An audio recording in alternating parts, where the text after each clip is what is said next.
क्या हालचाल है? ठीक है आप लोग? चलिए बात करते हैं आज कोशिका के बारे में। कोशिका होते क्या है, इनका खोजकर्ता कौन है, ये कब खोजा गया। तो देखिए, ये होते हैं कोशिका। इनका इंग्लिश में कहते हैं इनको सेल। ठीक है। कोशिका कहते किसको है?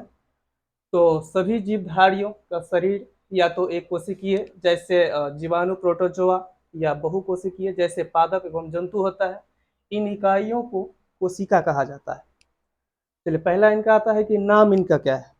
तो बायोलॉजिकल नाम या टेक्निकल नाम इनको साइटो कहा जाता है। साइको नहीं, साइको मीन्स पागल होता है, cyto, CYTO, cyto. Cyto means इनका नाम है, बायोलॉजिकल नेम। ठीक है। चलिए, साइटोलॉजी, इनको अध्ययन कीजिएगा तो साइटोलॉजी कहलाएगा। अच्छा, खोजकर्ता या जनक रॉबर्ट हुक है। इन्होंने 1665 ईस्वी में इनका खोज किया और माइक्रोग्राफिया नामक पुस्तक में इन्होंने कोशिका नाम दिया। चलिए, एंटोनिवन और ल्यूवेनहॉक जो है उन्होंने जीवित कोशिका का खोज किया। इन्होंने मृत कोशिका का खोज किया था। और एंटोनिवन ल्यूवेनहॉक जो है उन्होंने 1674 ईस्वी में खोज किया और उन्होंने 1665 ईस्वी में खोज किया। ठीक। चलिए, और स्लाइडेन एवं स्वानी दोनों वैज्ञानिक जो है, इनका कहना है कि जितना भी शरीर, जो भी अंग है, सब कोशिका से बना हुआ है। बात सही भी है। चलिए, छोटी और बड़ी, पूरी दुनिया में जितना भी सबसे छोटी कोशिका है वो माइकोप्लाज्मा की कोशिका है, पूरी दुनिया में ओवरऑल में। और बड़ी जो है वो शुतुरमुर्ग का अंडा की कोशिका है। ठीक है, पूरी ओवरऑल दुनिया में। यहाँ तक समझ गए? ठीक। अब बात करते हैं मानव में छोटा और बड़ा। तो मानव में जो छोटा होता है, अब देखिए, मानव में जो छोटा होता है वो स्पर्म की कोशिका होती है। ठीक है, यहाँ तक समझ गए?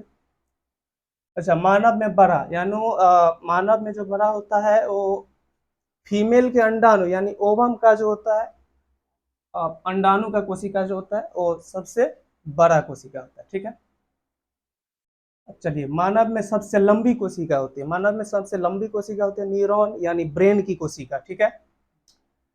अच्छा, विभाजन रहित कोशिका। विभाजन रहित कोशिका सबसे पहले होता क्या है? विभाजन रहित कोशिका यानी न्यूरॉन ही है, ब्रेन का ही है। तो विभाजन रहित का मतलब ये होता है कि मान लीजिए यहाँ अगर चोट लग भी जाता है तो यहाँ का कोशिका मर गया और जहाँ सही है वहाँ दो भागों में बढ़ जाता है। एक कोशिका उसको भेज देता है, एक कोशिका यहाँ रह जाता है। इसमें शो नहीं होता है। कारण नहीं होने का यह है कि मान लीजिए अगर यहाँ पर मार दिए तो ठीक है, अगर थोड़ा और कस के मार दिए तो चलेगा, और थोड़ा कस के मार दिए तो चलेगा, लेकिन ब्रेन के अंदर जो चोट लग जाता है उसमें विभाजन रहित कोशिका कहते हैं उसी को। इसके बाद वो ठीक नहीं होने वाला है। उसके बाद जो डिलीट होता है, तो जानते ही होगा कि मोबाइल में एक रिसाइक्लोबिन फोल्डर नाम का चीज होता है, जो डिलीट होने पर तो मिल भी जाता है, लेकिन इसमें ऐसा कोई फोल्डर नहीं होता है। चलिए, ठीक है।